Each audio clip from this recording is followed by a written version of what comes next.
Aqui estamos mais uma vez, dando sequência à nossa leitura do livro Eustáquio, 15 séculos de uma trajetória, livro organizado por Abel Glasser, pela orientação do espírito de Caibar Schutel. Caminho da regeneração. Então, como agora na terceira parte. Capítulo 41.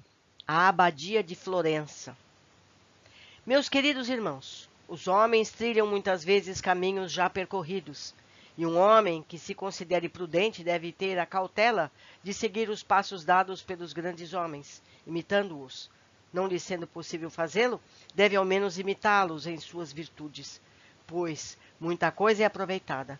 Se querem atingir um ponto distante, que o façam, como os seteiros, conhecedores da capacidade da área que fazem pontaria em local superior ao que realmente visam. Mediante tal artifício, conseguem alcançar o alvo com precisão. Confrades, percebam a desvitrificação de nossos rumos e estudos através das criativas e perfectíveis ideias de Niccolo Machiavelli. Aplausos entusiasmados. Um momento. Permitam-me continuar. Muitos seres medíocres e desprezíveis perpetuam-se no poder, não por qualidades vulgares e próprias, mas porque seguiram o ideário de grandes líderes do passado ou mesmo da atualidade. Há príncipes, tem mais na frente uma nota, entretanto, que o são por seus próprios valores, sem que tivessem fortuna. Permito-me citar Moisés, Giro, Teseu, Rômulo. Note-se, como bem ressaltou Machiavelli, que Moisés foi um mero executor das ordens de Deus. Entretanto, merece ser admirado, porque tornou-se digno de conversar com o Criador e, valendo-se da escravidão do oprimido povo de Israel no Egito, logrou que houvesse disposição em segui-lo. Destarte, caros irmãos, buscar a virtude em um líder deve ser a meta desta ordem.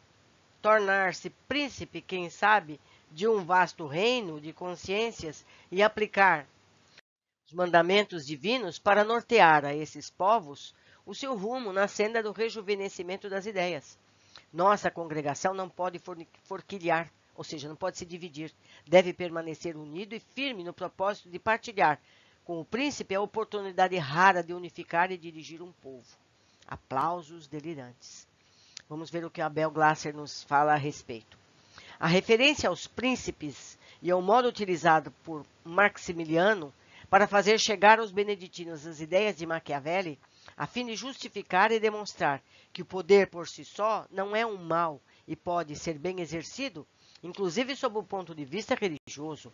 Naquela época em que a unificação italiana estava iniciando os contornos mais vigorosos, era importante à ordem beneditina participar do processo político que se desenhava sem perder o seu espaço político e social até ali conquistado e adequando-se à nova ordem em vias de se instalar.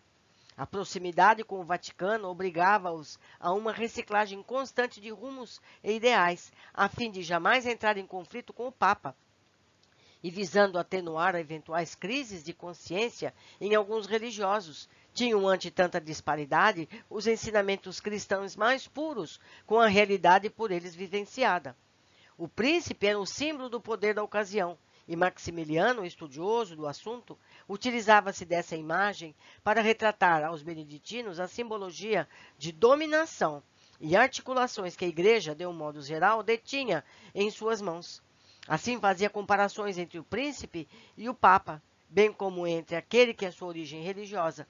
Quando ele menciona a figura do príncipe em suas palestras, tem em vista retratar ora o papa, ora a ordem dos beneditinos.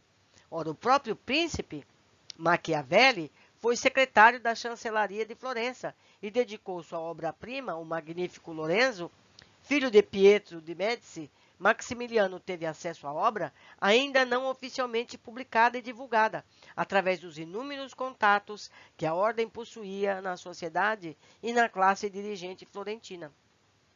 O próprio Lourenço deixou o mundo material sem ao menos conhecer em profundidade a obra-prima que lhe foi dedicada.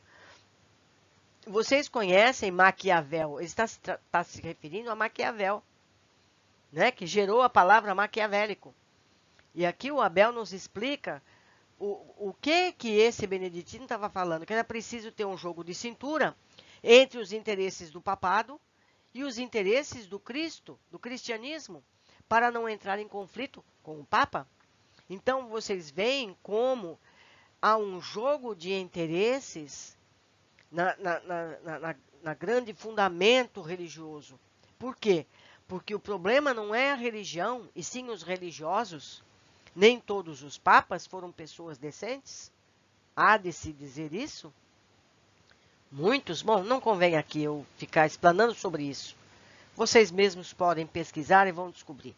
Mas vamos continuar aqui com a nossa leitura. Senhores, continua o monge beneditino Maximiliano. Saudoso, ou seja, com muitas palavras, não pretendo ser, porém, faz-se mister colecionar outros aspectos do nosso ideário. Notem que aprender a ser mal é um dos objetivos de qualquer príncipe, a fim de se conservar no poder. Alguns são muito liberais, outros miseráveis, abstendo-se de usar suas posses. Outros ainda são pródigos, ou rapazes, ou cruéis, ou piedosos. Alguns outros são perjuros ou leais. Podem ser efeminados e até pusilânimes, truculentos ou animosos, humanitários ou soberbos. Há os que sejam casos ou lascivos, estúpidos ou astuciosos, tíbios ou mesmo enérgicos, graves ou levianos, religiosos ou ateus. A princípio, deveria o príncipe ter somente as boas qualidades, mas a natureza humana, e tal que não lhe permite a completa posse delas, o mais importante é saber ser prudente para evitar os defeitos que lhe podem tirar o governo. Defeitos e virtudes precisam ser manipulados com arguta perspicácia para servir ao poder e podem até mesmo trazer bem-estar e tranquilidade ao príncipe. Abel nos explica novamente.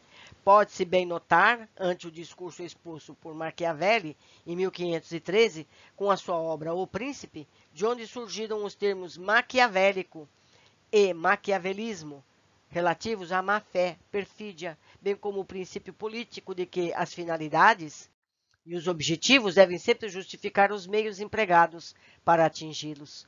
Que vergonha, meus amigos!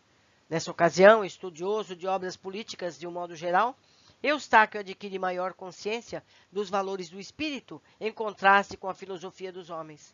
Aprende a discernir com maior acuidade entre o bem e o mal. Equilibra-se em tênue e sutil linha divisória dos lados antagônicos que se circunscreviam à sua frente. A prática dos ensinamentos cristãos, na sua essência, ou o exercício maquiavélico desses ensinamentos. Ainda com 23 anos, jovem e inexperiente, apresenta tendência a seguir com as ideias do seu então ídolo, Niccolo Machiavelli.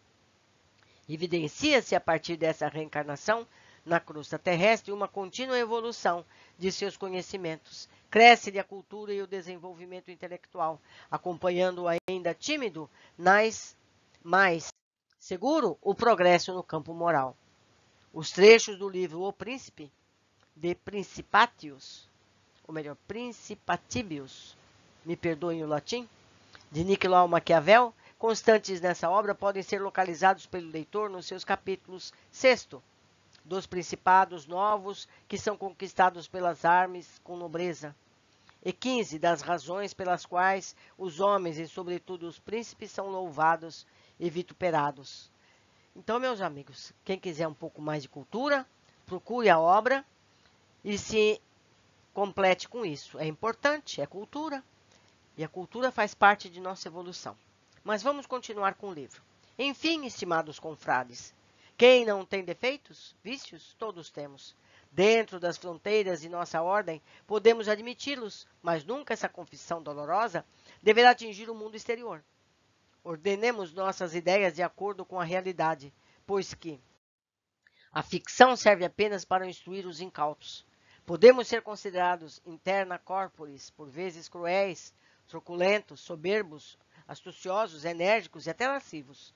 Aos fiéis, no entanto, seremos sempre castos religiosos, liberais, piedosos, leais e, porventura, pródigos. Somos os amigos do povo, somos os seus irmãos, os verdadeiros mandatários de Deus. Conforme a necessidade do momento, podemos até assumir alguns de nossos defeitos, até colocá-los em prática. mas uma imagem de integridade deve ser a base de nossa ordem religiosa, como uma autêntica liderança entre os florentinos. Ai, meu Deus, como é tão humano essa conversa, não é? Até hoje é assim.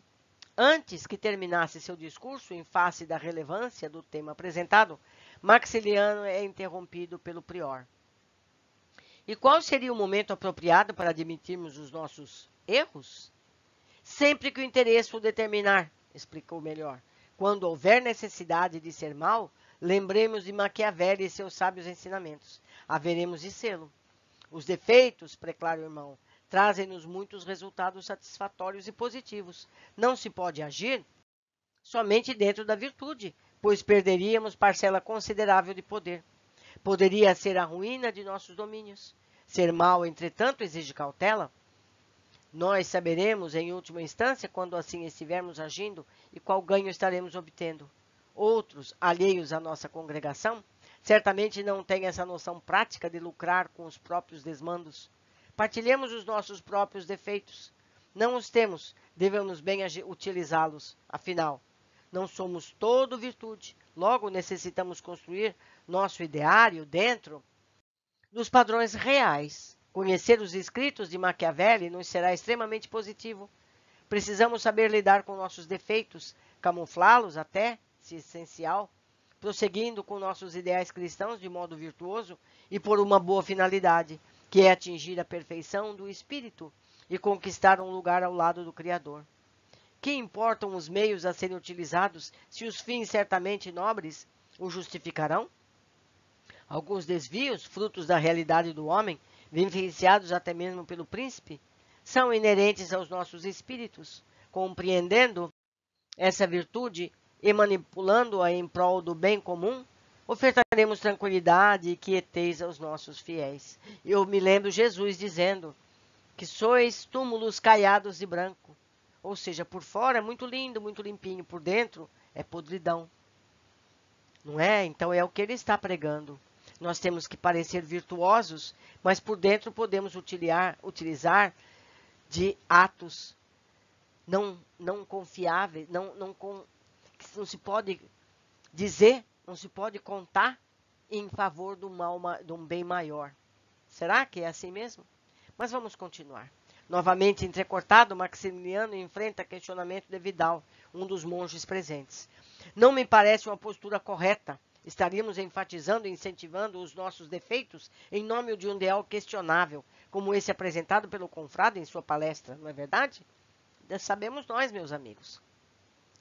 Antes que continuasse, o prior interfere e dita: em verdade, estimado companheiro Vidal, não há nenhum contraste entre as ideias expostas por nosso estudioso Maximiliano e os postulados dessa ordem, unificados por São Bento há tantos anos.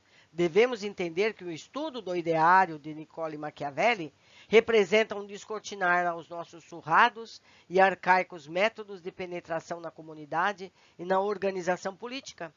Hoje, certamente, esse manuscrito do diplomata não tem repercussão merecida, mas a Igreja necessita, veja o exemplo do sumo pontífice, penetrar os corações de todos os seus fiéis, conquistando espaços e impondo-se a príncipes e reis, antes que outros aventureiros o façam.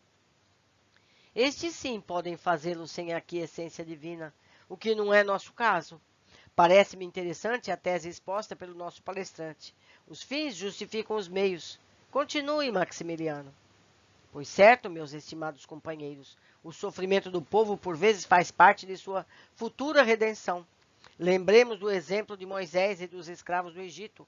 Uma liderança se constrói num momento de agrura para determinado povo e consolida-se mais tarde, quando ocorre a fase de renascimento das esperanças. Da mesma forma que o príncipe deve buscar ser querido por sua gente, e nossa ordem necessita, a qualquer custo, manter a sua posição de prestígio na sociedade florentina.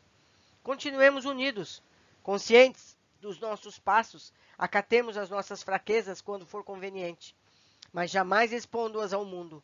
Acertemos o nosso trilhar rumo à consolidação de nossa força política e fixemos as bases para o futuro, associados aos grandes líderes e buscando a unificação do Estado florentino. Encabecemos as aspirações do príncipe. Sinto muito, meu latim é péssimo. Conil ili, dederad ad renandum praeter resignatum. Isso quer dizer, a conquista, irmãos. Melhor o português, não é? Aqui nova nota no nosso irmão Abel.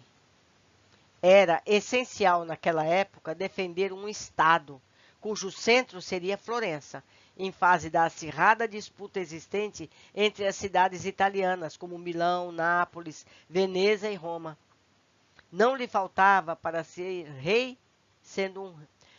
não lhe faltava para ser rei, sendo um reino. Era uma vibrante ovação, coroa de êxito o discurso de Maximiliano, um dos mais jovens e estudiosos monges da abadia, que se encanta com a obra-prima de Maquiavel. O prior admira o seu trabalho, decide enviá-lo a Roma para continuar o aprendizado e transmitir os seus conhecimentos a respeito de política e filosofia. À sombra do seu longínquo passado, quando esteve à frente de uma abadia no século VIII, desenha-se em seu perfil ambicioso e sectário. Meus amigos, esse capítulo precisa ser lido e relido. Precisamos fazer comparações, não só com a igreja, mas também com a política. Como é que os políticos do século XX e XXI fazem? Não é exatamente assim? Mostram uma figura para o povo, mas por baixo fazem outra coisa muito diferente. Então precisamos aprender essas nuances para poder descobrir os lobos em peles de cordeiro. Um abraço carinhoso a todos. Eu os espero no nosso próximo capítulo.